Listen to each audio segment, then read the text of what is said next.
Bienvenue à cette nouvelle soirée apéro coaching. Euh, J'avais presque même l'idée d'un petit thème ce soir. Ça m'est venu aujourd'hui. J'avais envie de vous en parler. Après, est-ce qu'il y a des choses en particulier qui vous bottent en ce moment, d'échanger dessus, ou des problématiques particulières que vous rencontrez pour lesquelles vous aimeriez avoir un petit éclairage? Alors, j'ai peut-être une question, je ne suis pas sûre que ce soit le bon moment, le bon endroit, donc n'hésite pas à me faire savoir. Et Dis-moi. c'est d'actualité, parce que je viens de recevoir cet après-midi un message d'une personne qui me contacte par Google me demandant si je fais des bons cadeaux. Oui, mais c'est une question comme une autre, ouais. Des Oui, bons cadeaux, ou ouais. pas. Et en même temps, là, je me rends compte que c'est pas si facile que ça à mettre en place, parce que c'est peut-être pas une personne que je vais rencontrer. Et jusqu'à présent, j'ai eu des personnes en séance qui me demandaient d'offrir une séance à quelqu'un d'autre, mais jamais comme ça. Bah, Elle a peut-être envie de faire découvrir l'hypnose à quelqu'un, un proche, donc pourquoi pas, ouais. Tu peux offrir une séance découverte, hein. Moi, ça m'est arrivé de le faire, hein, de proposer, hein. La question, c'est comment mettre ça sur l'ordinateur pour que ça se fasse d'une manière assez fluide, sachant que finalement, bah, c'est pas si facile que ça. Je me suis dit, bah, je vais lui envoyer, et après, je me suis dit, oui, mais si. Ah, ça vient de sauter. Ah, ça y est, t'es revenu. Euh, Après, tu peux faire un bon cadeau sur Canva, par exemple, avec son nom dessus, tout simplement, et tu lui envoies par email en PDF à imprimer. Ça marche. Moi, c'est ce que je faisais. Bon, ça m'est déjà arrivé. Alors, c'est un bon cadeau à offrir. La personne veut acheter des bons cadeaux pour l'offrir à des amis. Eh ben, qui te donne le nom? Et toi, tu le mets dessus. Comme ça, au moins, le bon cadeau n'est pas falsifiable ou ne peut pas. Enfin, en même temps, s'il te l'achète, après, tu t'en fiches, Oui. dans l'idée. Et comment faire ça de manière plus automatique et qu'éventuellement, je puisse mettre ça sur mon site internet et sans m'embêter? Faire des choses automatiques sans s'embêter, tu te rends compte qu'il y a quand même un paradoxe là, tu vois. Bah, l'idée, quand on met un site internet, qu'on met des fonctions, c'est quand même que ça se fluidifie. Oui, oui, oui. Après, je pense que le bon cadeau, c'est tellement ponctuel que ça peut être des demandes par mail, tu vois, par exemple, tout simplement. Et t'as ton bon en PDF, tu l'envoies contre un paiement PayPal, par exemple. Tu vois, ça peut être aussi simple que ça. Après, de là à automatiser un bon cadeau pour le nombre de demandes que tu vas avoir, je pense que ça va être beaucoup d'efforts pour pas grand-chose. Tu vois ce que je veux dire? Ça coupe un peu ta connexion. Ou c'est moi? Non, c'est pas que moi, je pense. C'est plutôt Ségolène, hein. Hein. Oui, c'est plutôt Ségolène. Ça y est, je suis revenue. Ça y est, t'es revenu. Tu t'en vas et tu reviens. C'est fait de tout petit rien. Euh, Ouais, pour moi, ne t'enquiquine pas à l'automatisation, les bons cadeaux, tu en auras peut-être quelques demandes dans le. Tu peux rajouter sur ton site un truc bon cadeau où tu dis contactez-moi si vous souhaitez un bon cadeau avec un formulaire où tu dis nom de la personne, qu'est-ce que vous souhaitez par rapport à votre bon cadeau, etc., etc. Ça peut être largement suffisant. Et après, tu fais un retour mail avec le règlement par PayPal, par exemple. Mais de là à faire toute une automatisation, je ne sais pas si c'est vraiment utile. C'est du travail, l'automatisation, hein. Du travail, des investissements. Là, il faudrait un Mailchimp payant, tu vois. Là, on commence à rentrer dans autre chose, quoi. Tu vois l'idée? Ouais. Ça répond à ta question? Oui, ouais, j'ai déjà regardé un peu sur comment font les autres, donc j'avais une petite idée, mais on ne sait jamais. Ça a pu sortir quelque chose de la poche qui a été sympa. Mailchimp avec, il te faut un panier en ligne, paiement avec. Moi, j'ai plein d'idées, mais j'ai déjà trois outils dont tu as besoin pour pouvoir le faire, quoi. Tu vois, donc, Tu m'as déjà perdu 3 fois, c'est ça? là, si je commence à rentrer là-dedans, on n'a pas fini. Après, enfin, faut voir sur les. Peut-être Eventbrite ou un WizEvent, par exemple, automatique, tu vois. Non daté, pourquoi pas. Les gens y payent. Pourquoi pas? Ça peut être une solution rapide et facile. WizEvent ou Eventbrite, à voir.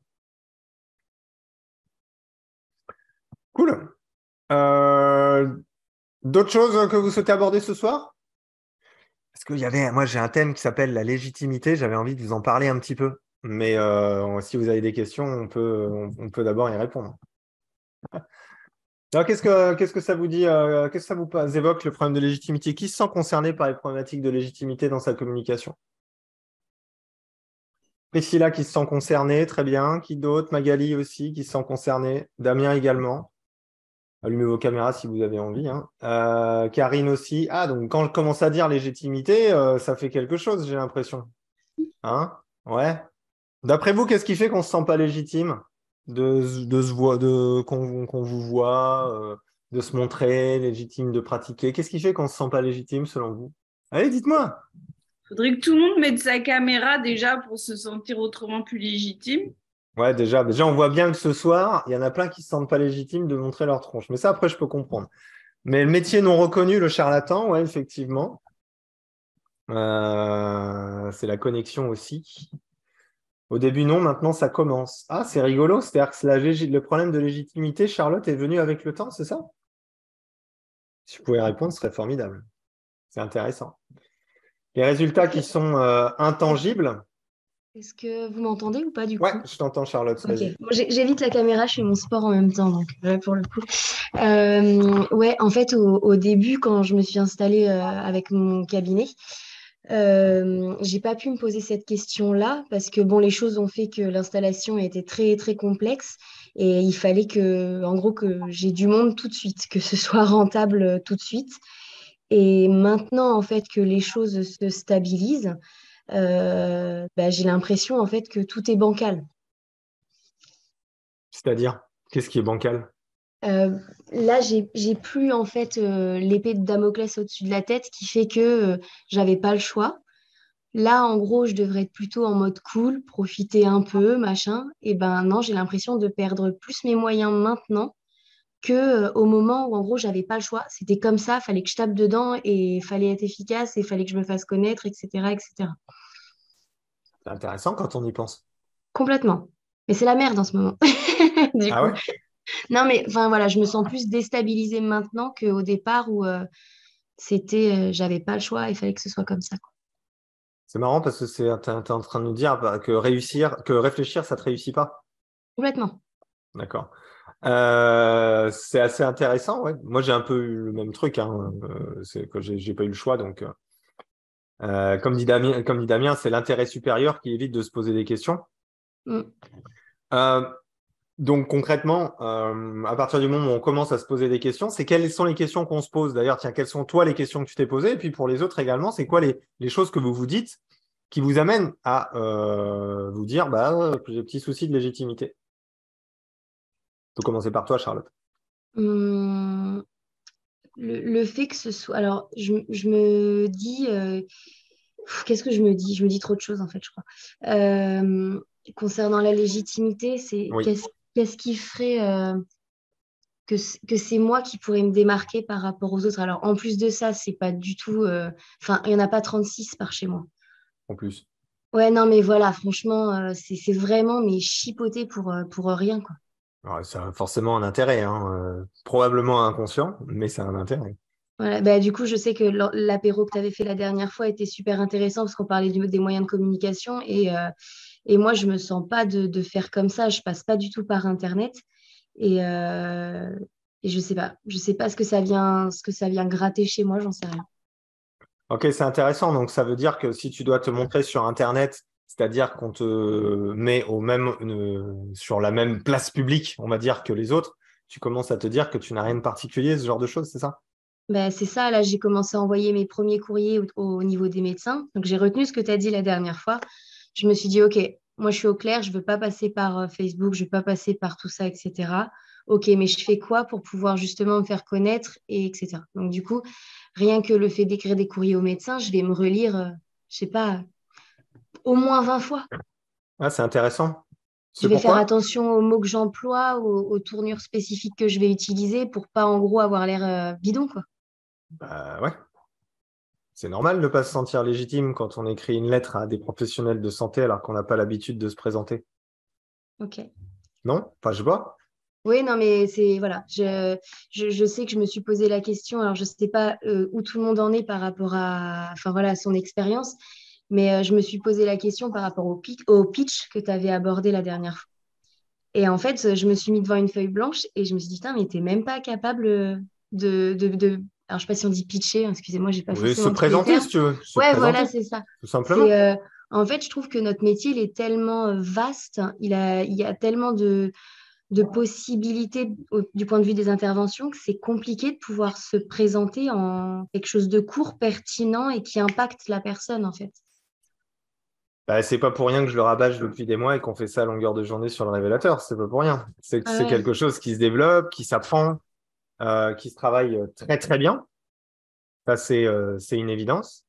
Mais que s'il se travaille. Donc, on peut pas le deviner. Et justement, sur la légitimité, je voulais aborder, bon, il y a ce point-là, mais il y a également le point de la. Je vais revenir là-dessus, hein, Charlotte, hein, je vais y Ouais, répondre ouais. à ce truc-là.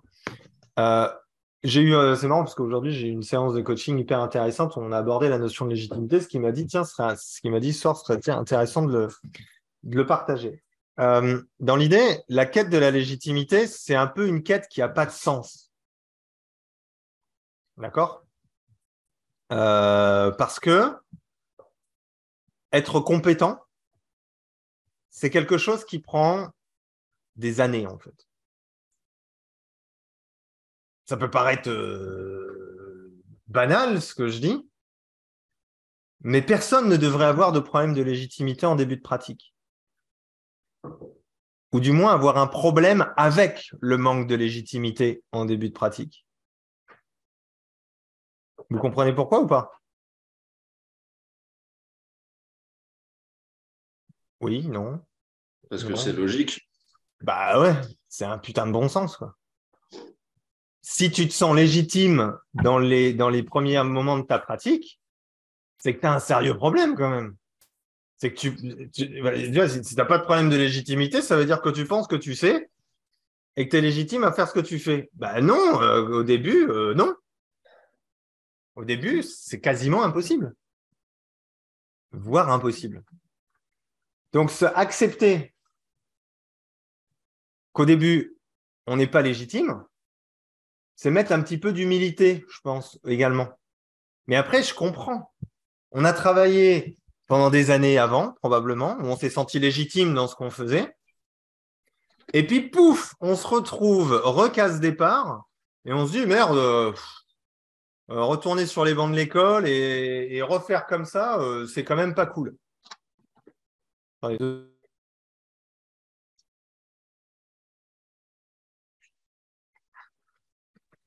Donc, du coup, j'ai envie de vous dire, foutez-vous la paix sur la légitimité, s'il vous plaît. Déjà, la légitimité de la pratique, foutez-vous la paix. C'est normal. Le prochain qui me dit j'ai un problème avec le fait de ne pas être légitime, j'ai envie de lui dire redescends au niveau égo, quoi. Vraiment. Détends-toi. Parce que dans l'idée, ça va mettre longtemps à ce que vous développez votre expertise de l'humain, votre expertise de l'accompagnement.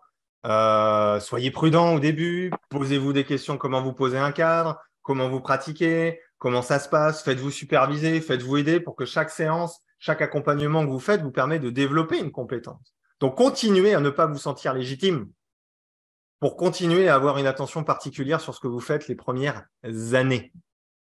Je dis années, hein, pas 10 semaines. Okay, ça, c'est un premier point que je pense absolument essentiel. Après, bien sûr, si vraiment ça devient viscéral au niveau émotionnel, il faut aller creuser un petit peu, hein, on ne va pas se mentir. Hein, ça, c'est un petit peu normal aussi. Peut-être qu'il y a des choses qui sont trop fortes par rapport à la situation dans laquelle vous vous trouvez face à accompagner des gens ou ce genre de choses, ou à même devoir oser vous montrer. Pour certaines personnes, c'est extrêmement difficile par rapport à des problèmes d'estime de soi, de confiance en soi. Oui, bien sûr. Et je vais en revenir à ce que tu disais, Charlotte. C'est très difficile de se sentir légitime de communiquer quand on n'a pas appris à communiquer et qu'on ne l'a pas travaillé également. C'est quasiment impossible. Tu vois, feuille blanche, tu la poses, tu te dis, allez, qu'est-ce que je fais? Purée, si tu n'as pas une structure, tu ne l'as pas bossé, que tu t'es pas pris la tête là-dessus, que tu n'as pas pris le temps de prendre du recul dessus, ça va être extrêmement compliqué. On parlait des exemples de pitch la dernière fois, ou des structurations de pitch. On est exactement là-dedans. C'est des choses qui se travaillent, qui se retravaillent, qui se travaillent encore. Et c'est pour ça que je pense qu'il y en a beaucoup qui s'empêchent de faire plein de choses parce qu'ils croient qu'ils devraient être légitimes, parce qu'ils croient que quand ils vont communiquer tout de suite pour la première fois, il faut que ça soit parfait, il faut que ça soit nickel. Moi, je viens de sortir de formation et tu me dis écris une lettre à un médecin, mais j'ai le cœur qui bat à 190, je transpire de partout, je suis à 2 doigts de m'évanouir quand je vais le mettre dans la boîte aux lettres, quoi. C'est normal. Non? Je sais pas quoi. Ça vous semble pas normal? Ou là, il faudrait que ça soit nickel tout de suite? Alors, si en plus ça peut vous faire rire, l'un de mes premiers courriers que j'ai écrit en fin de journée après les séances, j'étais complètement en biais, donc ne pas faire ça au départ. Je l'ai retenu. Au lieu de marquer compréhension des émotions, j'ai marqué compression des émotions. Et je m'en suis rendu compte après l'avoir posté. Et du coup, j'ai envoyé ça à mes potes et ils m'ont fait un petit visuel sympa en disant chez Charlotte, on va compresser les émotions. J'ai fait putain, c'est pas vrai. J'ai fait ça pour mon premier courrier. Pas mal. Voilà, après, ça va. Voilà, c'est des petites anecdotes, mais bah c'est ouais, mignon. c'est rigolo, c'est sympa, tu vois. Mais tu vois, c'est pour ça que je trouve ça vraiment dommage de ne pas se foutre la paix là-dessus, des fois. En fait, tout simplement de ne pas se foutre la paix sur la problématique de légitimité. Soyez patient, ça viendra avec le temps. Je l'ai déjà dit plusieurs fois, mais pendant 1 an et demi, j'ai eu l'impression d'escroquer toutes les personnes qui ont traversé qui sont passées par mon cabinet, quoi. À chaque fois qu'ils me donnaient de l'argent, j'avais l'impression de les voler parce que j'avais l'impression de faire de la merde. C'est normal. Par contre, c'est ce qui m'a amené à me faire superviser, à me former, à lire des bouquins, à continuer à pratiquer, à tester, et qui a fait que je suis monté petit à petit en compétences. Et c'est normal. Mais par pitié, juste arrêtez de chercher à vous sentir légitime, surtout au début. Ça ne sert à rien, ce n'est pas possible. Et c'est normal que vous ne vous sentiez pas légitime. Et en communication, il n'y a aucun secret. Aucun. C'est apprendre, c'est faire, c'est le travailler. Et c'est pour ça que j'ai eu un coaching aujourd'hui, on a abordé ce sujet-là. Mais je pense que c'est vraiment important juste parfois de le rappeler tout simplement. Parce qu'en tant qu'accompagnant aussi, on a souvent tendance à se dire « je ne dois plus avoir de problème pour pouvoir faire les choses. Je vais me libérer de toutes mes entraves et de tous mes blocages internes avant de me mettre en mouvement. » Non, ça c'est une injonction du développement personnel, c'est pas du bon sens. D'accord ? C'est l'injonction du développement personnel, c'est que vous soyez en permanence une meilleure version de vous-même. D'accord ? Bon courage. Parce que le principe du dev perso, c'est que ça ne s'arrête jamais, n'oubliez pas, hein, quand même. Hein. Ouais, salut Damien, c'est joli ref. Je pense qu'il va te plaire. Mais dans l'idée, voilà, je voulais juste aborder un petit peu ce sujet-là. Puis c'est intéressant, Charlotte, je trouve aussi ton partage sur le côté merde, je me retrouve face à la page blanche et je ne sais pas trop quoi raconter. Et je trouve ça beau aussi le parcours de construction de la légitimité dans le temps. Parce que ça nous amène à devoir systématiquement avoir des mini-challenges qu'on dépasse, en fait, des choses qu'on ose faire, qu'on n'osait pas faire avant. Des choses sur lesquelles on va peut-être demander un coup de main, des choses où on aura peut-être le sentiment d'avoir fait vraiment, vraiment de la merde. Et je vous souhaite de faire de la merde. Vraiment. Parce que c'est ce qui va vous permettre aussi d'apprendre et vraiment de vous construire et de vous développer. Mais ça vous communiquer, ça ne vous rend pas banal ou nul. Ça vous rend juste quelqu'un qui est en évolution, en fait, qui apprend. OK ? Certains, par rapport à un problème de légitimité, ils vont dire à leurs clients qui débutent. Pourquoi ? Vous imaginez la suggestion au client d'ailleurs ? Salut, je vais te faire une séance, mais ça va probablement être de la merde. Bah non, on ne dit pas ça. Vous voyez ce que je veux dire ? Donc, oser, c'est aussi ne pas laisser cette croyance que vous avez de vous-même, que vous devriez être légitime, prendre le pas. Je ne sais pas, repensez à la première fois que votre premier boulot, votre premier job. Je ne sais pas moi, on a tous eu un premier job a priori ici, je pense. Vous vous sentiez parfaitement légitime le premier jour de votre travail ? Pas, non ? Vous en pensez quoi ? Qui se sentait légitime le premier jour de son premier travail de toute sa vie ? Bah, perso, oui, mais c'était un travail de merde, donc voilà. Ouais. Ah bon ? Mais c'était... Bah, équipier à McDo, voilà quoi, tu vois. Et tu t'es senti légitime, tant mieux. Mais dans l'idée, quand il y a la complexité de l'accompagnement, ou d'un métier comme être accompagnant, purée, la vache. Et la question ne s'était pas posée à ce moment-là. Oui, c'est intéressant. Pourquoi elle se pose maintenant ? C'est ce que j'évoquais tout à l'heure. C'est qu'on n'a pas envie de faire un retour en arrière, je retourne à l'école ou je me retrouve de nouveau dans une situation où je dois évoluer et apprendre. Parce que quand on se reconvertit d'une certaine manière sur notre compétence professionnelle, on repart un petit peu à zéro. Après, en fonction des personnes, de ce qu'on a développé comme compétences, etc., ça peut remonter assez vite, notamment quand on a des bonnes compétences en communication, des bonnes compétences relationnelles, qu'on a peut-être déjà de l'expérience dans une autre forme d'accompagnement. Bien évidemment que ça peut aller beaucoup plus vite.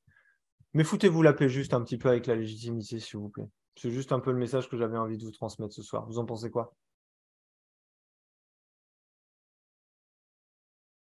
C'est une question. Santé. Non? Ouais, ça va, pouce. Je vois ton pouce, Stéphanie. Des remarques sur le sujet? Charlotte, ça t'éclaire en partie par rapport à ce que tu évoquais là? Ouais, carrément. Voilà, je vais pouvoir me laisser un petit peu tranquille. Mais c'est bien parce qu'au moins, on voit que tout le monde est un peu dans le même bateau et que c'est OK de ressentir ça aussi, quoi. Faut pas que ça nous empêche d'avancer. Mais ça serait anormal de ne pas le ressentir, surtout. Mm. J'insiste, hein. Mm. Ce serait vraiment anormal. Ça, c'est comme si, pour la communication, par exemple, je vais te donner une analogie. Tu n'as pas appris ta pièce de théâtre, tu n'es jamais monté sur scène, et on te demande de monter sur scène et de faire un spectacle devant 10 000 personnes. Est-ce que tu penses sincèrement que tu vas être à la fois en confiance, te sentir légitime d'être à cet endroit-là? Non, pas forcément. Je pense que j'aurais fait une défausse. Voilà. Ciao, quoi. Ouais, c'est Eh ça. bien, si vous souhaitez contacter, écrire des lettres à des médecins alors que vous ne savez pas aligner 3 mots parce que vous n'avez pas appris à le faire, vous n'avez pas forcément un peu plus d'expérience ou ce genre de choses, ça va être exactement comme dans cette analogie. Du coup, vous allez flipper, vous n'allez pas comprendre pourquoi vous allez flipper, vous allez raconter que vous n'êtes pas légitime. Non, vous n'êtes pas préparé. Tu n'es pas prêt. Tout simplement. Allez pas au charbon. Putain, faites simple. Parlez à des gens que vous connaissez, tu vois, quand on commence le réseau. Essayez de travailler un petit peu votre présentation. Essayez de vous dire, ah, tiens, bah, salut, mon job, moi, c'est d'aider des gens en essayant de ne pas passer pour un uluberlu. Vous voyez, c'est des petites choses qui se préparent, des choses qui se travaillent, qui ne prennent pas forcément beaucoup de temps. Mais vous ne cachez pas derrière légitimité, s'il vous plaît. C'est souvent compétence et expérience le problème, pas légitimité. Parce que la compétence et l'expérience vous amènent la légitimité, forcément. Donc, si vous ne développez pas compétence et que vous n'avez pas d'expérience, comment vous voulez vous sentir légitime? Pas possible. Non? Vous en pensez quoi? T'es d'accord, Damien? Bon, tant mieux. Ah oui. Donc, foutez-vous la paix. C'est un super message, je trouve, non?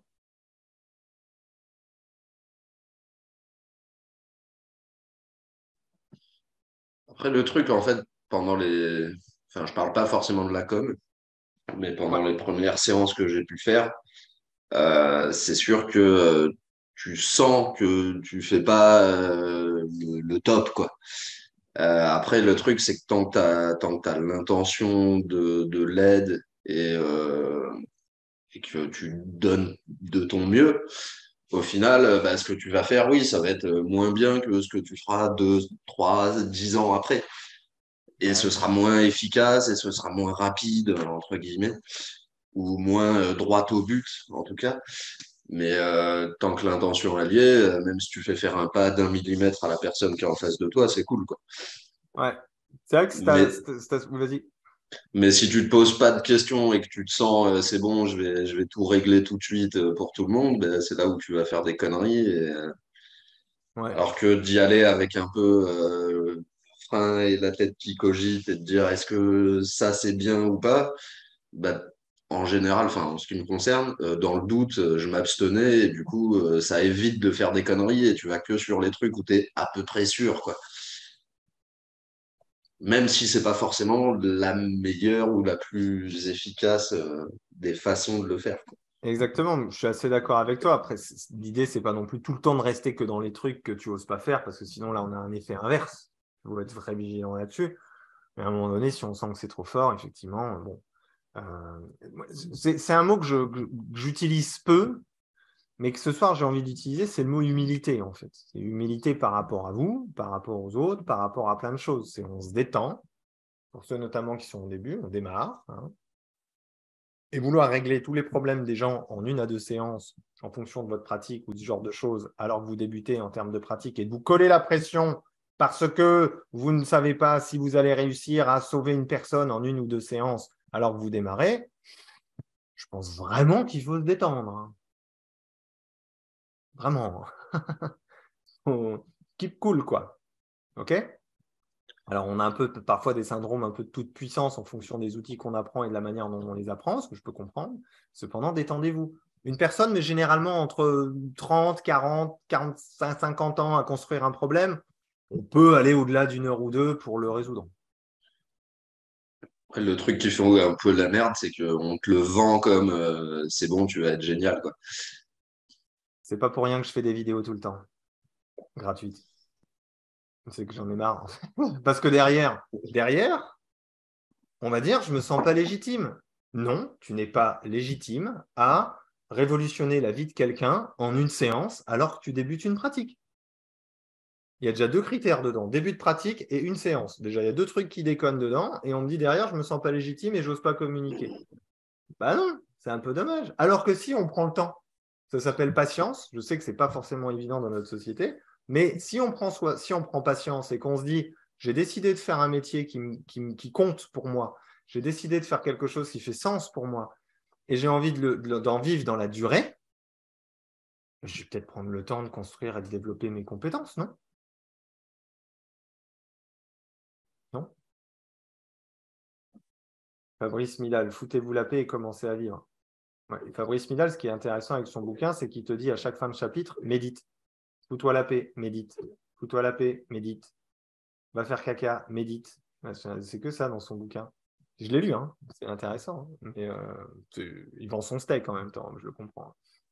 Mais foutez-vous la paix, oui, hein, rien qu'au titre, je pense que ça suffit à lui-même. Donc, vous voyez un petit peu le truc, c'est un peu cette notion de vitesse et d'urgence dans le développement de la compétence et dans la capacité aussi à se présenter et à parler. Moi, on me demande toujours comment tu fais pour avoir autant la tchatch.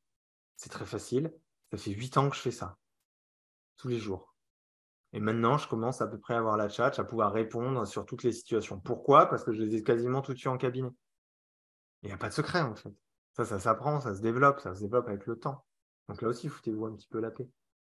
Et je pense qu'en déchargeant un peu cette pression, on est plus serein à tester des choses, à faire des choses, à oser communiquer. On se dit, oh, je ne vais peut-être pas aller contacter quelqu'un que je ne connais absolument pas pour lui proposer, à travers un courrier, de travailler avec lui, alors que moi-même, je ne suis pas capable d'expliquer correctement ce que je fais.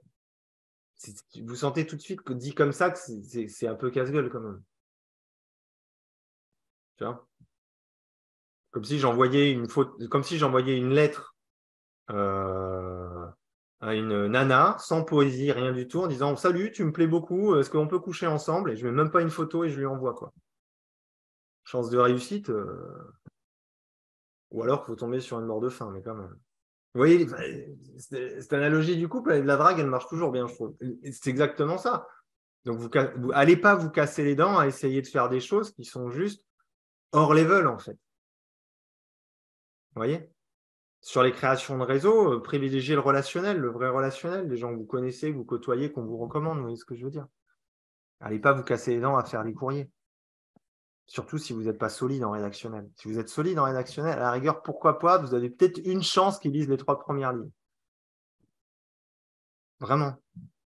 OK? Hein, Charlotte? Juste pour le courrier, là.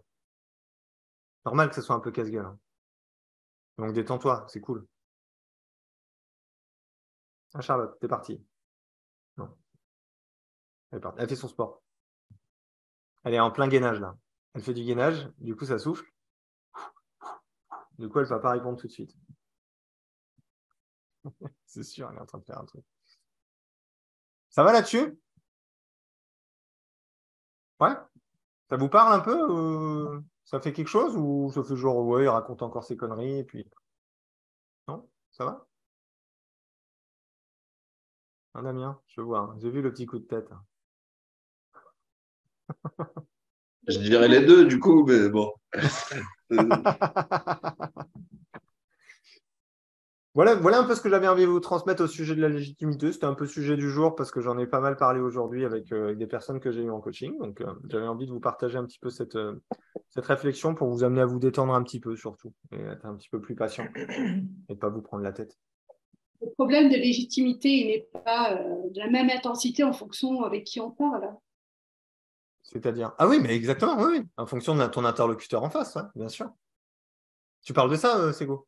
Oui, oui, bah, c'est pas pareil un médecin qu'un pharmacien ou qu'une personne. Exactement. Parce qu'on va juger, on va juger notre capacité, on va évaluer notre capacité à être jugé. Et donc être remis en question. Et on n'aime pas être remis en question. Donc, tu as plus de chances de te faire remettre en question par un médecin si en plus, toi, tu n'es pas capable d'aligner 3 mots que si tu vas papoter avec la pharmacienne un petit peu sur le développement personnel. Tu vois. Vous sentez le gap, la différence quoi, de pression qu'on peut avoir. C'est très juste, c'est très vrai. Charlotte, toujours en train de faire du sport? Ok, voilà un petit peu ce que je voulais aborder en termes de légitimité. Est-ce que vous avez d'autres sujets que vous aimeriez aborder ce soir, ou des réflexions qui suivent un petit peu de ce que je viens d'évoquer, ou complètement autre chose, comme on a évoqué le bon cadeau avec Ségolène tout à l'heure? Je me pose la question par rapport à ce que tu parles, c'est le rapport avec les psychologues et la légitimité. Oui. J'observe, il y a beaucoup comment dire, de problèmes de communication ou de liens entre les psychologues et les hypnothérapeutes. Pourtant, ce n'est pas le métier. Pourquoi? Tu veux mon avis sur les psychologues? Relation hypnopsychologue? C'est quoi la question? C'est ça, c'est que je me demande pourquoi il y a autant de difficultés, de liens entre ces deux métiers.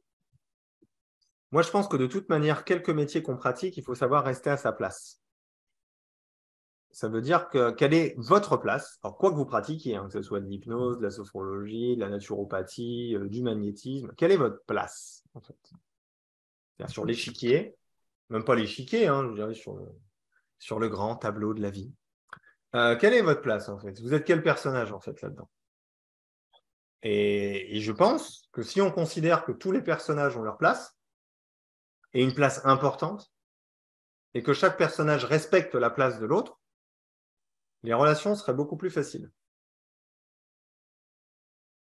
Par exemple, la manière dont j'aborderais le travail avec les psychologues serait exclusivement du travail de suivi avec eux, par exemple, genre salut, je suis hypno, je travaille avec des personnes qui parfois ont des demandes un petit peu particulières qui ne relèvent pas forcément de ma compétence, et je recherche des psychologues avec lesquels travailler pour pouvoir compléter parfois un travail qui a besoin, que je puisse compléter un travail plus profond qui a besoin d'être fait avec vous. Et c'est de redescendre en fait, d'accord, par rapport à sa pratique, à l'endroit où on est vraiment.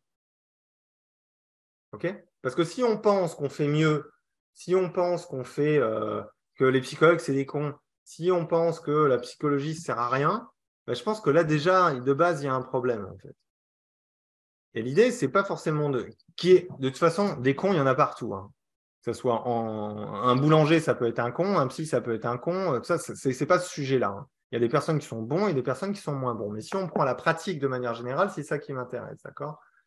De rester à sa place, de pouvoir connaître sa propre place, là où on est bon, là où on est très bon, dans quelle situation précise on est très bon, et bien peut-être qu'on va s'occuper de ça, et le reste, on va le laisser aux autres, et se dire, bah, tiens, peut-être que là, ça pourrait être intéressant d'avoir un suivi avec une personne, et je cherche à, typiquement, quand on ouvre son cabinet, ça pourrait être intéressant dans un second temps d'aller à la recherche de réseaux sur des psychologues pour travailler avec eux sur certaines situations, tout simplement. Tu as un client où tu sens qu'il est un petit peu borderline, tu appelles le psy, tu dis voilà, j'ai un client qui est venu en hypnose, moi je pense que ça ne relève pas de mon champ de compétences, et j'aimerais bien en échanger avec vous, voire le rediriger vers vous, savoir ce que vous en pensez. C'est comme ça qu'on va créer un réseau. C'est comme ça qu'on va créer quelque chose, à mon sens. Alors, bien sûr, en face, la personne, elle peut être contre, elle peut dire l'hypnose, c'est de la merde, vous êtes un charlatan. Bon, bah là, à ce moment-là, par raccrocher le téléphone, il n'y a pas grand-chose à faire, j'ai envie de te dire. Mais ce n'est pas forcément toujours le cas. Je ne sais pas si ça répond forcément à ta question, mais je pense que c'est très important de connaître sa place là où on est très bon. Et ça peut être très précis, des situations plutôt très précises, et c'est OK. Tu vois ce que je veux dire? Tu en penses quoi, Ségolène, toi, tout ce que je viens de raconter? Oui, je suis tout à fait d'accord. Personnellement, j'ai aucun problème à envoyer quelqu'un que j'accompagne chez un psychologue parce que je n'ai plus à travailler avec la personne. Typiquement, dernièrement, j'ai eu une jeune fille, elle se scarifiait. Au bout de la deuxième séance, elle ne se scarifiait plus, mais elle devait déménager, il y avait pas mal de problèmes autour. J'ai dit aux parents, allez voir une psychologue. Ah bah, clairement. Et par contre, par rapport au psy, du côté psychiatre, c'est totalement impossible. Ouais, c'est assez hermétique là, à cet endroit-là. Il faut juste laisser tomber, je pense. Non, mais c'est parce que des fois, j'ai vraiment des personnes qui sont inquiétantes par rapport à eux-mêmes. Et on a beau les orienter vers des psychiatres, ils nous rappellent en disant qu'ils n'ont pas trouvé de place, qu'il n'y a pas de rendez-vous avant 3 mois, voire 6 mois. Et que la seule chose qui reste à dire, c'est si vraiment vous sentez que ça touche vos limites, allez voir l'hôpital psychiatrique 2 jours. Mais Bah ouais, là, t'as plus il grand-chose n'y a pas à de faire. raison qui se fait, il n'y a pas de communication. Et je suis même passée par des amis qui connaissaient les psychiatres. J'ai laissé des messages des fois en disant j'ai écrit à Bah ouais, attends, hop, désactive le son. Mais ouais, bah des fois, de toute façon, là, il y a rien à faire hein, dans un cas comme ça. C'est le système qui est tel qu'il est et tu peux pas aller à l'encontre du système s'il y a des mois et des mois de délai et que les gens, ils en ont rien. Et qu'en face, ils en ont globalement rien à foutre hein, quand même. Donc, c'est pas toujours le cas, mais c'est quand même très souvent. Par contre, pour revenir sur l'aspect des collaborations avec des professionnels de la psychologie, par exemple, l'angle sous lequel je l'ai proposé tout à l'heure me semble quand même assez intéressant. Tu vois, je pense à cultiver. Pas hésiter à appeler, à dire voilà, je suis en telle situation, je pense que là, ça relève plus de ma compétence, j'aimerais discuter avec vous, éventuellement vous le rediriger, qu'est-ce que vous en pensez? Bah, déjà, c'est à mon sens une preuve d'humilité de savoir où est-ce que tu es, où est ta limite thérapeutique, et ça c'est toujours intéressant à savoir. Et de deux, ça peut générer des belles collaborations.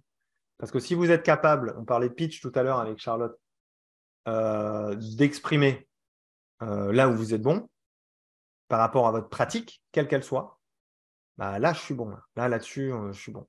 Je travaille avec un kinésiologue en ce moment. On est en train de travailler exclusivement sur t'es bon où, à quel moment c'est pratiquement indispensable de passer par toi.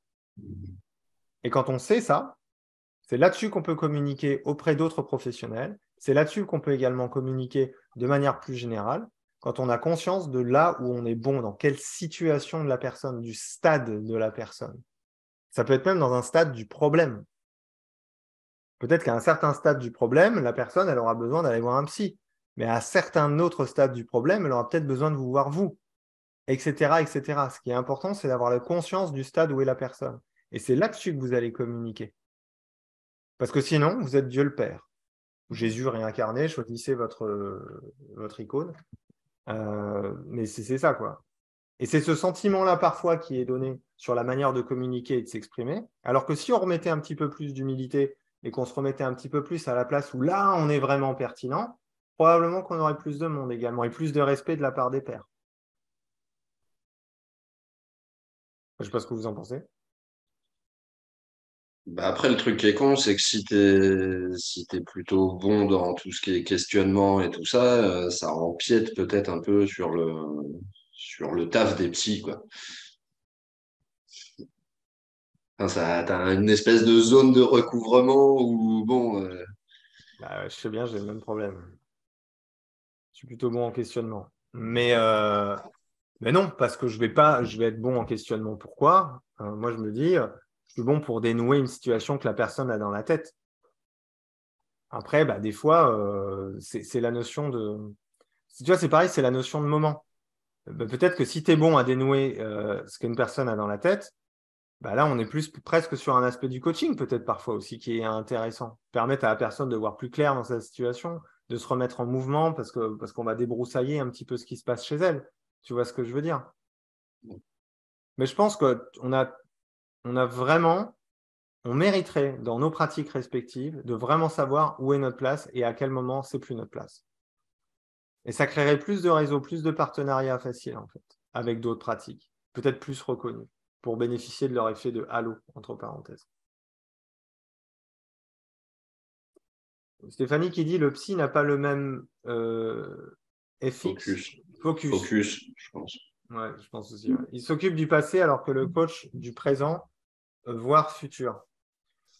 Moi, en cabinet d'hypnose, je m'occupais que du passé. Tu vois, c'était mon approche, hein, attention. Hein. C'était mon approche en cabinet parce que moi, je pars toujours du principe que l'expression d'un problème d'aujourd'hui est une emmerde d'avant. Donc, autant aller voir l'emmerde d'avant pour voir ce qu'on va faire après. C'était un peu mon système de fonctionnement. Ça marchait plutôt pas trop mal. Mais le coach, voilà, lui en lui-même, si on prend le coach pur, oui, effectivement, on doit s'occuper, et je suis d'accord avec toi, Stéphanie, du présent, voire du futur. Et c'est là où c'est intéressant, c'est à quel stade. Peut-être que la personne, elle va avoir besoin de dépatouiller son passé avec un psy pendant des années ou pendant un certain temps avant de se tourner vers un coach. C'est à quel moment on intervient dans la vie des gens. Je pense que c'est une bonne question à se poser et à garder. À quel moment on intervient dans la vie des gens? À quel stade? Dans quelle situation? Dans quel état d'être? Dans quel état d'esprit? Dans quelle motivation? Tu vois? Moi, par exemple, quand on vient me voir, c'est soit on a compris que si on n'apprend pas à communiquer, on est mort, ça commence, ou alors on est dans la merde. Et on se dit, merde, j'ai pas pensé à ma com, j'ai plus de clients, et puis on m'appelle. Donc j'ai les deux. Idéalement, j'aimerais avoir que les premiers, ce serait chouette, mais j'en ai encore des deuxièmes, mais ça commence à changer. Mais à une époque, c'était salut JP, je suis dans la merde. Eh ben, tant pis, trop tard. Mais c'est là où c'est intéressant soi-même de savoir quand est-ce que les gens viennent me voir. Et souvent les pratiques alternatives, voire même les pratiques ésotériques ou ce genre de choses, c'est souvent en bout de course. C'est souvent, hein, on a tout essayé. Et c'est intéressant à savoir. Tu vois, c'est intéressant à se rendre compte de ça. À quel moment les gens viennent me voir. Ou du pourquoi ils viennent me voir. Par exemple, dans le cadre de l'hypnose, c'est souvent la rapidité. On va pas se faire chier. Qui est pour moi du pain béni. J'en discutais pareil tout à l'heure aujourd'hui en coaching. J'ai deux thèmes aujourd'hui. Celui-là et la légitimité. C'est pour les hypnos, la baguette magique, la demande baguette magique, c'est la plus extraordinaire demande que vous puissiez avoir. Développe, s'il te plaît. Tu sais, c'est facile d'accompagner quelqu'un qui est hyper motivé, engagé dans son changement, voire même, il risque même de te bananer pendant un moment, parce qu'il fait genre qu'il est motivé, mais il ne l'est peut-être pas vraiment au fond. La personne qui arrive avec la baguette magique, ce qui est intéressant, la baguette magique, c'est souvent, il faut combien de séances, c'est pas trop long pour pouvoir changer. Creuse la demande, d'après toi. Réfléchis ce qu'il y a derrière cette demande. Il y a quoi comme demande implicite? Bah, t'as soit le vouloir changer vite parce que ça fait un paquet de temps que je traîne le bordel. Donc elle en a marre, donc elle est Ouais, motivée. ouais.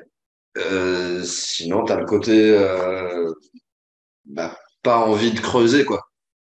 Pourquoi? Parce que ça fait flipper de creuser et d'aller tomber sur un truc que t'as pas envie de voir. Bah, questionne les deux. Et tu as le début du travail avec la personne. Tu vois ce que je veux dire? Derrière la Ouais, demande. mais j'ai eu une baguette magique pour de la perte de poids hier et je lui ai posé trois questions sur le passé. Et voilà, au final, C'était quoi la demande? Juste qu'on prenne peut-être un exemple, ça peut être intéressant. Parce que je pense que c'est un gros. Je vois un gros dommage à éviter la baguette magique. bah, la demande, c'est je veux perdre du poids. Euh, j'ai déjà essayé plein de trucs et puis elle commence en même temps. Enfin non, elle m'avait contacté par mail et en gros dans son mail c'était est-ce que on peut régler ça en une séance quoi. Ok. Tu sais ce que je réponds? Euh, Tu sais ce que je réponds à ça? vas-y. Je réponds oui. Est-ce que vous savez comment ça marche? C'est toujours un même truc. C'est possible d'être réglé en une séance, tout ça. Tu as deux possibilités. Soit tu vas sur l'humour, ce peut être intéressant. Vous arrêtez tout Ouais. de suite, c'est réglé. Voilà. Ou vous me posez un chèque de 3 000 € sur la table. Si vous recommencez, je l'encaisse. Ça marche. Cadrage plutôt de rigolo. Mais après, tu peux dire plus sérieusement, je vous comprends. On rejoint. Quand on a des choses qu'on traîne depuis longtemps, qu'on a tout essayé, qu'on a fait plein de trucs, on en a juste ras-le-bol. On a juste envie que ça disparaisse de notre vie. Vous êtes d'accord ou pas? Généralement, là, il y a un oui. Il y a rarement un non là-dessus sur un type de demande comme ça. Alors oui, je vous comprends. Même moi, je pense demain comme moi, quand j'ai des problèmes, j'ai juste envie que ça se règle tout de suite, quoi. On est tous pareils. Le problème, c'est que la liste que vous venez de me faire, on est d'accord, hein. Soyons honnêtes. Est-ce que vous pensez sincèrement qu'on peut régler ça? Quelque chose que vous avez accumulé depuis combien de temps? 20 ans? 15 ans? 30 ans? 30 ans? 1 heure?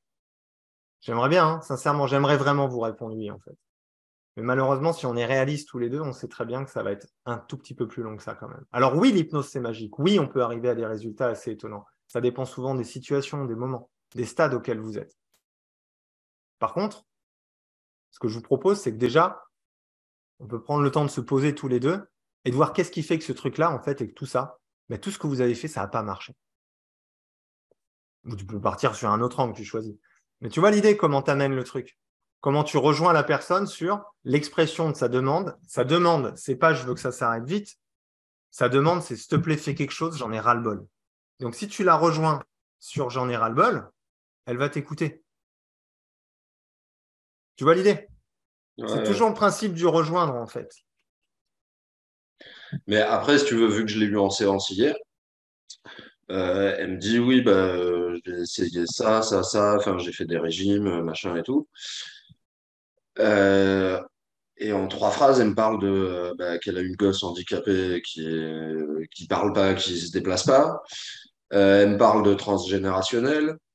Elle me parle d'être seule à gérer les 3 gosses parce qu'elle en a pas qu'une. Qu'elle bosse. Et elle me demande un bypass virtuel. Ouais, parce qu'elle en a ras-le-bol. Ouais. Et du coup, Le en seul même temps, travail... j'ai repris tous ces éléments et je lui fais, ouais, vous me dites que c'est émotionnel, vous attendez Mais non, une c'est pas baguette le magique. sujet. Mais là, c'est pas le sujet, en fait. Le sujet, c'est qu'elle en a ras-le-bol de sa life. Il faut la rejoindre là-dessus. C'est une question, Ségolène? Oui, j'ai oublié le mantra, c'est rejoindre, machin, accompagner. Rejoindre, accompagner, conduire. Merci, je n'avais pas dans l'ordre. Si tu la rejoins pas, parce que là, en fait, tu restes sur la demande. Bon, c'est un sujet de supervision, on s'en fout, mais en com, c'est vachement intéressant. Parce que si tu communiques là-dessus, si tu communiques sur ce qu'on est en train de discuter, ça sera 1000 fois plus intéressant que de communiquer sur moi, je ne fais pas de la baguette magique, ce que je dis souvent.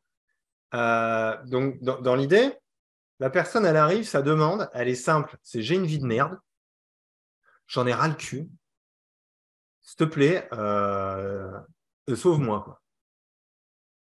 Ok, ça, c'est la demande implicite, en fait.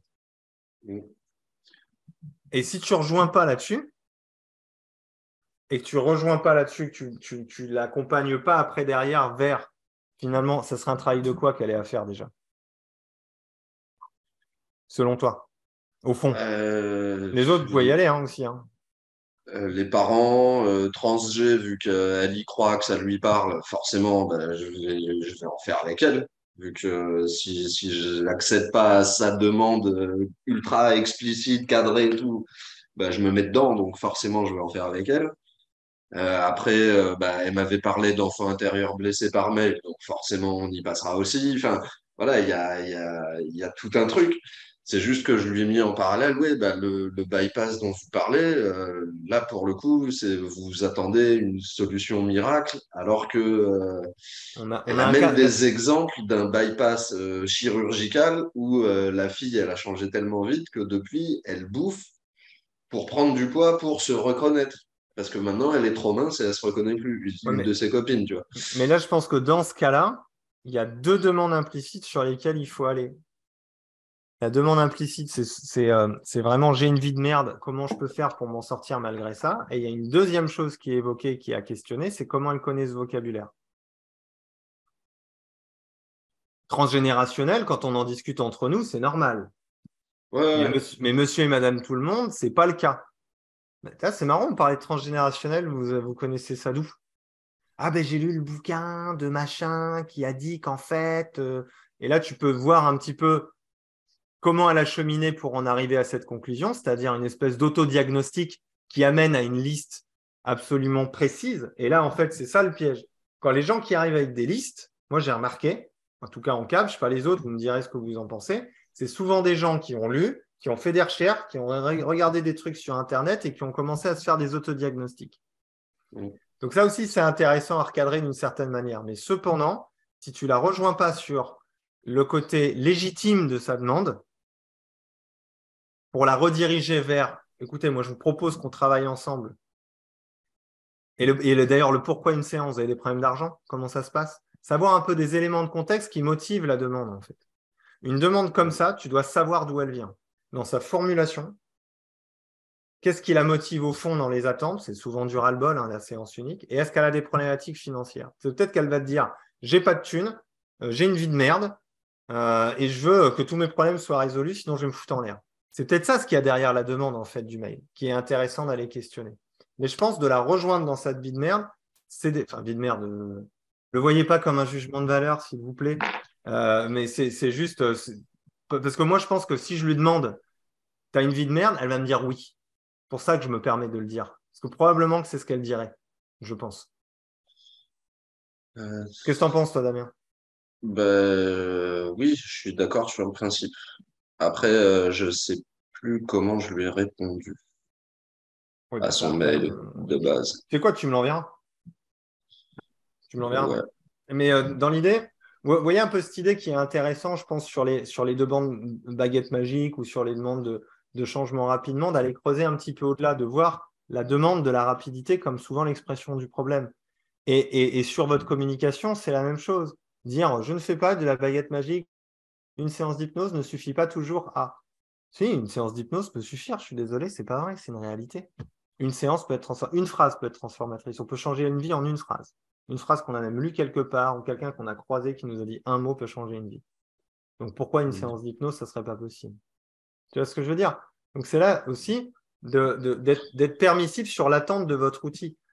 Pour ceux qui pratiquent l'hypnose, je suis désolé, enlever la magie de l'hypnose, c'est enlever 75% de l'attractivité de l'hypnose. C'est complètement aberrant. Vous voyez ce que je veux dire? C'est comme si je veux aller à Aquasplash, mais que j'aime pas la piscine, quoi. C'est ridicule, quoi. Vous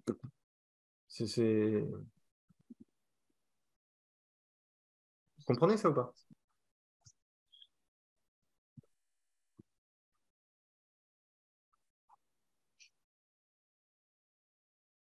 Oui? Non? Je sais pas.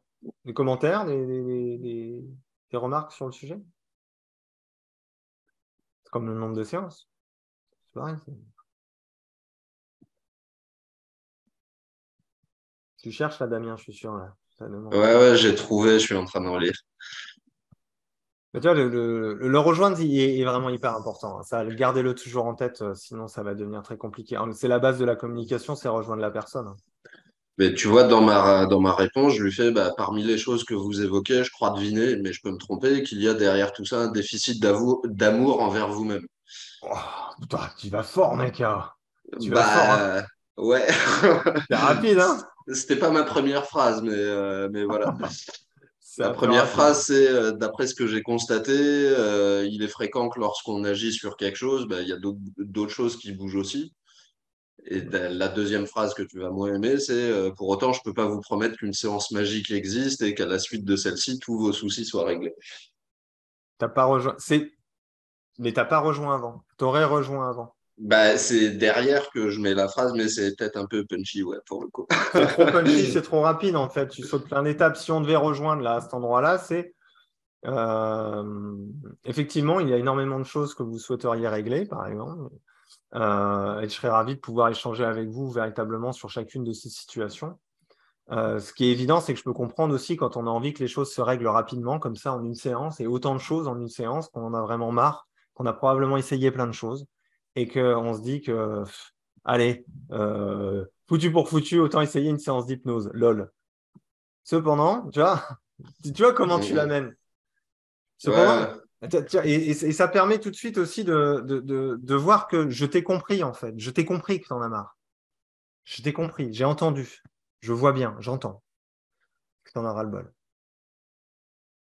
Je serais ravi de vous expliquer comment je travaille pour voir de quelle manière on va pouvoir travailler sur ces différentes problématiques. Après, je ne vais pas vous cacher que Oui, une séance d'hypnose peut être magique sur certains points, sur certaines situations, à certains moments d'une vie. Alors, je ne sais pas où vous en êtes exactement, donc ça va être difficile pour moi de vous répondre.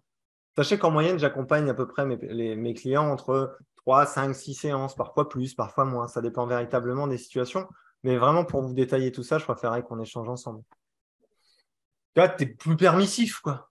Tu vois, c'est plus permissif.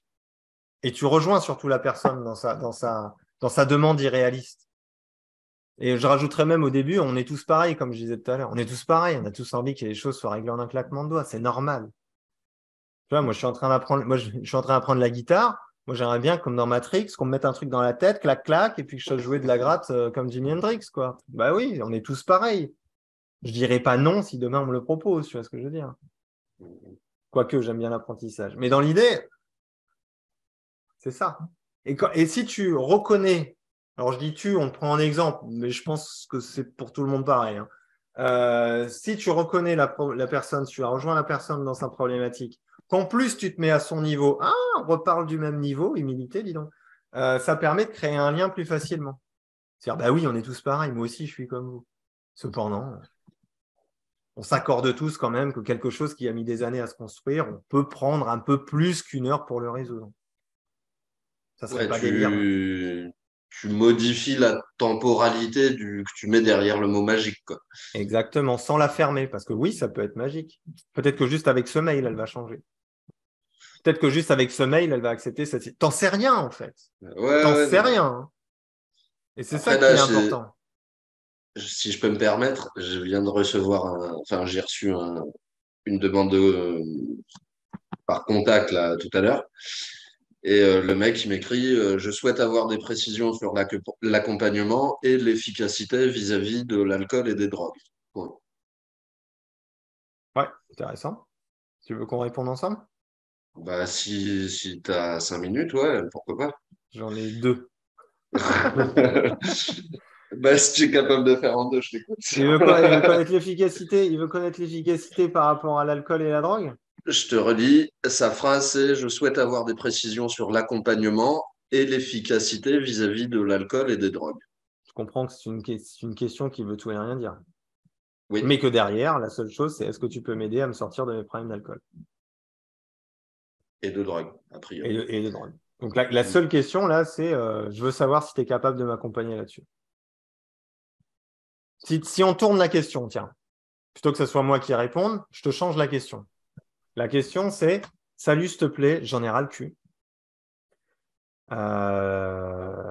Est-ce que tu peux m'aider à me sortir de ce bourbier, quoi? Et comment tu fais ça? Ben, je vais te faire une réponse à la Jean-Pierre, ça dépend. Bah déjà, oui, bien sûr, ça dépend. Mais est-ce que toi, tu as déjà accompagné des personnes au niveau de l'alcool et de la drogue? Oui? Ouais, avec des résultats variables, mais oui. Super. Eh bien, sois honnête. Pourquoi tu serais pas honnête? Si tu veux, j'ai lu le mail, j'ai fait et Ouais, je l'ai laissé de côté. mais regarde, Je me justement. dis, je répondrai demain matin. Ouais, non, mais c'est cool, mais c'est un très très bon exemple, tu vois, ça, c'est vraiment un exemple de communication, d'apprendre à se mettre à la place de l'autre. C'est-à-dire, quelle est la demande derrière la demande? Ça, on a échangé par mail sur la dernière demande. Ouais, Tu as vu quelle est la demande derrière la demande et les présupposés de la demande. Et là, les présupposés de la demande, c'est très clair, c'est je suis dans la merde, il a probablement déjà essayé des choses, et en plus, il veut savoir si c'est efficace. Donc, ça veut dire, en gros, je veux du résultat. il veut du résultat parce que c'est peut-être son last stand, c'est peut-être son dernier shot, c'est peut-être son dernier espoir, t'en sais rien du tout. T'en sais rien du tout, mais c'est une possibilité. C'est pour ça qu'il veut du résultat. Moi, je répondrai de manière très humble. J'ai déjà eu l'occasion d'accompagner des personnes sur des problématiques de drogue et d'alcool avec des résultats variables en fonction des situations. C'est pour ça qu'il est très difficile pour moi de répondre à votre situation par rapport à votre niveau d'addiction, par rapport à ce que tient finalement et ce qui s'est passé dans votre histoire. Je serais ravi d'échanger avec vous pour avoir quelques précisions et pouvoir vous répondre sur le sujet. Sachez en tout cas que l'hypnose est un outil qui permet d'aller travailler sur des comportements addictifs. Tu peux le préciser, ce truc-là, par exemple, tout simplement. Mais c'est un outil très adapté à l'accompagnement. Je vous invite à aller lire mes avis pour voir un petit peu comment je travaille. T'es une invitation. En fait, c'est une porte ouverte. Tu ouvres une porte. Tu ouvres une porte, non pas à oui, je peux t'aider et signe chez moi, mais allez, viens, on apprend à se connaître. Parlons-en Mais et on viens, on voit apprend à se si. connaître. Ouais. Et je suis honnête. Parce que quand tu dis avec des résultats variables en fonction des situations, c'est honnête. Mm. Et je sais pas vous, mais les gens honnêtes, on aime bien. Non? C'est mieux. Ah ouais, c'est mieux. Donc, tu vois, donc si tu le dis, bah, c'est plus simple. Et au pire, la personne, je sais pas moi, demain quelqu'un qui me dit, je suis sincère, hein. Après moi je suis un peu tordu quand même, hein. Mais quelqu'un qui me dit, oui, je vais pouvoir t'aider là-dessus, je me casse, hein. Ouais, pas de problème, j'ai l'habitude, ça va bien se passer. Je vais avoir un doute. Mais c'est personnel. Mais je pense que l'honnêteté sur des demandes comme ça, surtout que tu n'as pas plus d'informations et qu'il veut Ouais, bah, connaître les résultats possibles. Oui, j'ai déjà eu des résultats variables, des personnes qui ont arrêté, d'autres pour qui on a réussi à travailler de manière différente, pour qui l'alcool est peut-être toujours présent, mais a peut-être moins d'impact dans leur vie. Il y a des choses qui sont plutôt variables, oui. Dans le cadre d'addictions beaucoup plus lourdes, l'hypnose a été très limitée pour le coup, tout dépend de votre situation. T'es honnête, putain! Pourquoi tu serais pas honnête? Tu vois. non, c'est pas tant le pas être honnête, c'est le tourner d'une manière où ça laisse une porte ouverte et un lien possible quand même, quoi. Hmm. Plutôt que d'un truc un peu trop Tu sais quoi, comme ce que je t'avais envoyé, quoi. tu me fais la même. Tu réponds et tu me l'envoies à moi. Et ensuite, on se le débriefe ensemble. D'accord? Ok. C'est un très bon apprentissage. Ça, c'est des très bons exercices, en fait, de réfléchissez les autres aux présupposés qu'il y a derrière les demandes. C'est vachement intéressant. Qu'est-ce que la personne me dit, au fond, vraiment? Et c'est ça, en fait, dans le méta, c'est tu vas chercher la vraie question qu'il y a derrière, Bah ouais, tu c'est quoi la vraie réponds question? sincèrement en fonction d'eux, et si tu es apte à répondre à la demande en question, tu ouvres la porte à un dialogue et C'est la clé du un lien. truc qui va plus loin, quoi. C'est ça, la clé du lien entre les gens, c'est jeter. Tu sais, c'est comme dans Avatar. Je te vois. Tu vois, c'est la même chose, quoi. Je te vois. Voilà, il faut arriver à ça, quoi. C'est bon, je t'ai vu, j'ai compris ta demande. Et la demande, c'est pas si j'ai des résultats. La demande, c'est putain, je cherche enfin quelqu'un qui va peut-être pouvoir m'aider. C'est ça la vraie demande. L'autre, l'ananas, c'est sauve-moi la vie. Moi, ma vie, c'est juste un enfer, j'en peux plus, quoi. Il faut que ça s'arrête maintenant. La vraie demande, c'est faut que ça s'arrête maintenant. Sauve-moi, s'il te plaît. Ouais, mais du coup, sur le maintenant, lui dire ça va peut-être prendre quelques mois, tu vois. Bah oui, mais c'est là où il faut la rejoindre. Oui, on veut tous que nos problèmes s'arrêtent instantanément quand ils deviennent trop forts. Je vous comprends. Tu le rejoins en faisant ça. Tu l'entends, tu l'écoutes. Mhm. Et au pire, ça marche pas, ou ça lui parle pas, et elle va continuer à sa quête d'objets brillants jusqu'au moment où elle se prendra le mur. Point. Et ça sera avec un autre thérapeute. Tu vois ce que je veux dire? Aider tout le monde, c'est pas forcément une finalité, hein. C'est aider ceux qui arrivent. Tu vois, c'est comme si nous, on était sur un chemin, peu importe, hein, choisissez votre direction, hein, et qu'à un moment donné, les gens, ils arrivent et ça fait comme ça. Et... Mais si ça fait comme Mhm. ça, c'est pas la peine, quoi. Tu vois? Et c'est aussi là aussi d'accepter qu'on ne peut pas aider tout le monde. Alors, on t'a pris en exemple, mais ce qu'on a dit, ça concerne tout le monde. Donc, je te remercie d'avoir partagé tes situations parce que c'était un super exemple pour le coup pour tout le monde. Ça vous a parlé, les autres? Ça a fait aussi une petite démo de comment on peut rejoindre. Parce que ça, ce que j'ai dit là, ça peut être écrit sur un site web. Ça peut être dit dans un pitch. Ça peut être dit dans une conférence. Ça peut être écrit sur un post. Et oui, parfois dans la vie, on a envie que tout se règle en un coup de baguette magique. C'est pour ça qu'on vient nous chercher en hypnose. Et c'est normal. Oui, l'hypnose, ça peut aider. Tu vois, c'est parti, quoi. Ouais, mais en fait, dès que tu vas amorcer la phase où tu recadres gentiment le magique en étant plus comme ça que comme ça, vu que tu as commencé par cette première phase de rejoindre et comprendre la demande implicite, elle va mieux accepter le recadrage. vu qu'elle sait que tu as compris ce qu'elle te demandait vraiment. Bah, bien sûr. Okay. Tu la rejoins. Si tu la rejoins, si tu rejoins la personne en face de toi, ou du moins qu'elle a compris que tu l'as compris, tu as 1000 fois plus de chances de pouvoir faire passer tes messages parce qu'elle va t'écouter. Prenez les exemples de la vraie vie. Hein. Quelqu'un qui fait son monologue dans son coin, vous l'écoutez, enfin, à part moi. Mais dans l'idée, tu vois, quelqu'un qui te dit je t'ai compris, quoi, tu vas l'écouter. Quelqu'un qui te dit non, ce que tu me dis, c'est de la merde, c'est ça qu'il faut que tu fasses. Tu l'écoutes? Bah non. Tu vois, donc, quand tu dis non, la baguette magique, enfin, c'est pas toi, mais de manière générale, non, mais la baguette magique, ça n'existe pas, machin, tu lui dis t'es qu'une conne, la vie, c'est comme ça. Non, elle en chie, c'est pas possible. Je caricature, je force le trait, hein, mais c'est vraiment pas marquer le truc. Hein. Mais tu vois, c'est cool que tu prennes. Je trouve ça génial. Bah, typiquement, ce que fait Damien, c'est exactement ce qu'il faut faire. Il se prend la tête à se dire putain, comment je peux répondre? Et il apprend, et ça évolue. Donc c'est cool. Continue. Bah, c'est aussi que j'ai vu que ma manière de répondre, où c'était peut-être un peu trop, justement, je rejoins pas, mais je reste et je te montre de loin, en gros, bah, que ça faisait fuir, enfin, ou que ça convertissait pas, quoi. C'est ce que je te disais par écrit, quoi. Bah ouais, c'est clair. Et tu vois, c'est un petit peu des moyens mnémotechniques comme ça que j'aime bien. C'est qu'à chaque fois que vous dites à quelqu'un non, ce que vous me demandez n'est pas possible, vous lui dites juste t'es un con ou une conne. Choisissez votre sexe. Ouais, ou au revoir direct. Non, c'est pire que ça. Tu es débile, tu n'as rien compris au monde. Je force exprès, hein, pour juste se rendre compte, quoi. Donc, si t'as rien compris, moi je sais pour toi. Si quelqu'un me parle comme ça, je lui dis va te faire foutre. Hein. Mais c'est ce qu'on fait quand on dit ce que tu me demandes n'est pas possible. Tu vois, on est censé créer un lien thérapeutique où les gens vont nous confier leur vie. Donc si d'entrée on est déjà dans un fight, ça ne va pas fonctionner, on est d'accord. Ouais, c'est le côté ce que tu me demandes n'est pas possible, donc t'as rien compris et je sais mieux que toi, quoi. Voilà, position, tu vois. Alors que la personne, elle est juste dans la merde, elle te dit au secours, quoi. Que oui, si tu lui dis, ouais, j'entends que t'es dans la merde, et voilà. Par contre, dans l'idée, j'aime bien faire un travail plus long et de voir les implications et tout, ça passe mieux déjà, quoi. Ça passe mieux, surtout si tu appuies le fait qu'on est tous pareils, et toi également.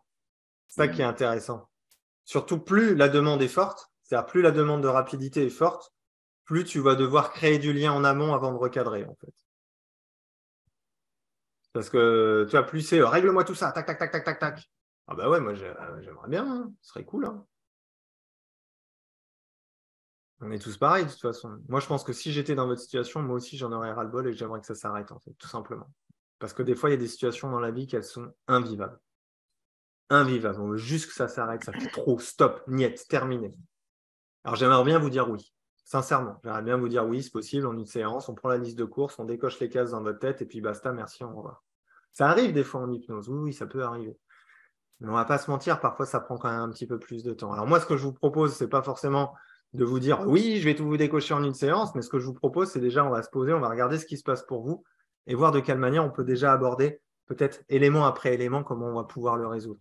Après, vous allez me dire, j'ai déjà tout essayé, j'ai déjà fait plein de séances avec plein de personnes. Oui, vous allez probablement me dire ça. Et c'est pour ça qu'on va déjà commencer à s'intéresser à qu'est-ce qui fait que ça n'a pas encore changé. Par exemple. C'est un métier, quoi. Non, c'est une compétence qui se développe. Oui, et c'est pour ça qu'on en parle. Mais c'est ton métier, en l'occurrence. Mais tu vois, c'est pour ça qu'on en parle, juste parce que tu vois, dans l'exemple que je t'ai donné là, j'ai eu le présupposé 1 de la demande qu'elle a déjà tout essayé, donc j'en parle, donc je ratifie, en gros, qu'elle a déjà tout essayé, parce que si je ne le ratifie pas, je vais me le reprendre dans la gueule en objection. Et donc, c'est toujours la même chose, c'est les présupposés de la demande de départ. C'est la capacité d'anticiper les présupposés de la demande de départ. Si vous anticipez les présupposés, que vous posez la question des présupposés de départ, Oui, enfin, c'est pas que tu les anticipes, c'est que tu détectes les présupposés et tu y réponds avant même que ce soit formulé hors présupposé et que ce soit formulé concrètement, quoi. Exactement, et c'est ce qui va faire que tu vas rejoindre la personne. Alors peut-être que vous allez me dire que vous avez déjà tout essayé, puis tu calibres. Oui, non. Ça va peut-être faire, hein. Ça, c'est là où c'est intéressant. Enfin, c'est là où ça devient un jeu après derrière, entre parenthèses. Oh putain, j'ai pas vu l'heure, merde. C'est un peu long. Mais bon, c'est intéressant, je trouve, non? C'est pas mal, Mm. quand même. Et merci, du coup. Bah, de rien. Mais tu vois, oui, c'est un métier, mais ça part toujours du même principe, le présupposé de la demande. Tu as vu sur ton mail, on a fait quoi? Présupposé de la demande, je t'ai fait la liste. Là, on a refait la Mhm. même chose. Et c'est ça que tu retranscris après dans ton discours. Et c'est super que tu le fasses par écrit, je trouve, parce que ça te laisse le temps de répondre. Ça, c'est malin, ça. Donc, à travailler, c'est plus facile.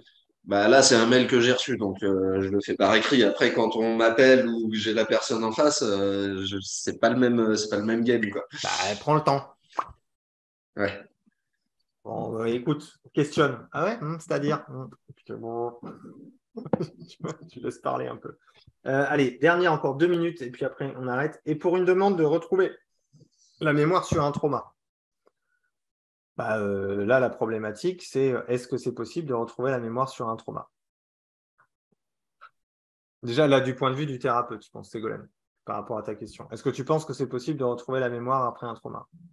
Non, par rapport à rejoindre, accompagner, conduire, quand la demande est justement de retrouver des souvenirs d'un trauma sexuel, c'est Ah, difficile de répondre positivement. wow, c'est dur, ça.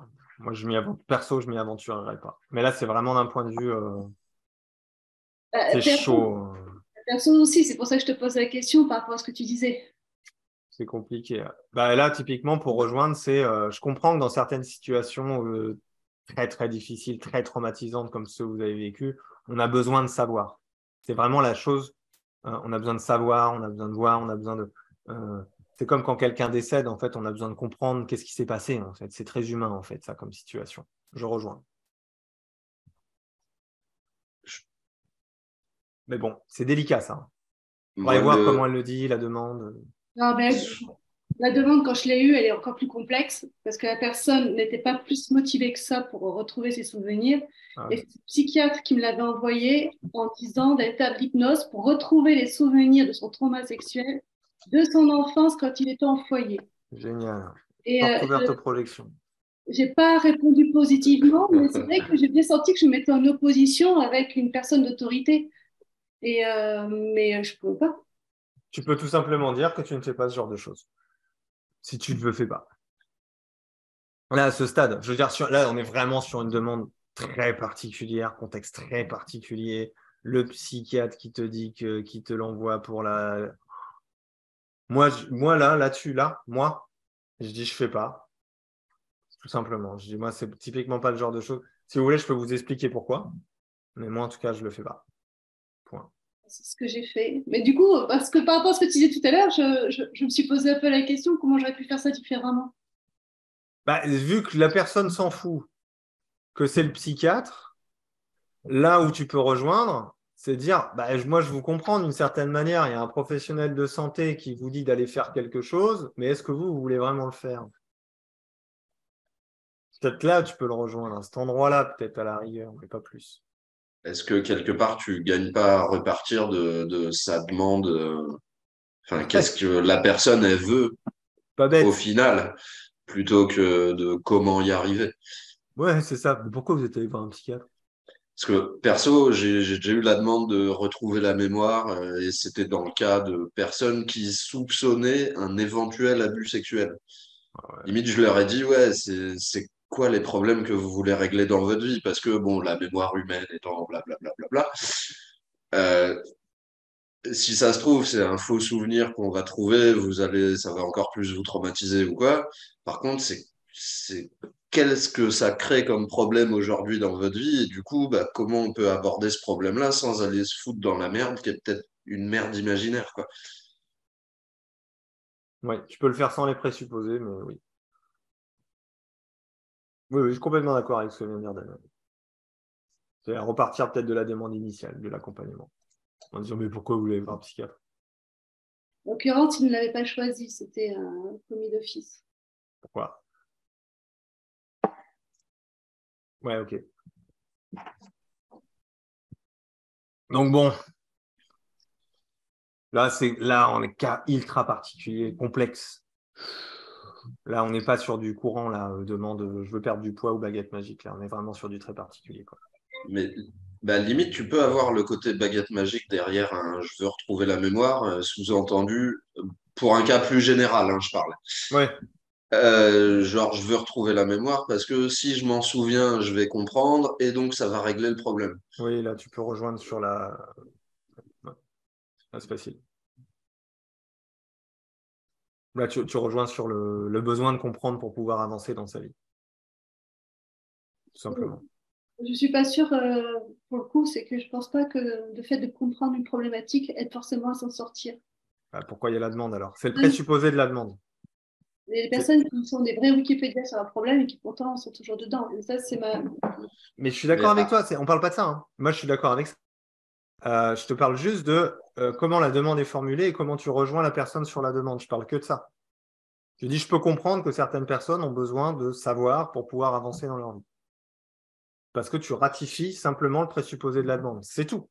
C'est après que tu accompagnes et que tu conduis peut-être vers ton regard thérapeutique, qui serait à comprendre ne sert à rien. Bon, je veux dire.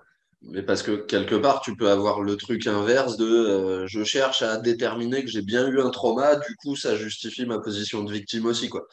Et là, Ah, là, c'est super short, quoi. là, on commence à être dans des trucs un peu plus complexes, mais la notion de rejoint, c'est les présupposés qu'il y a derrière une demande.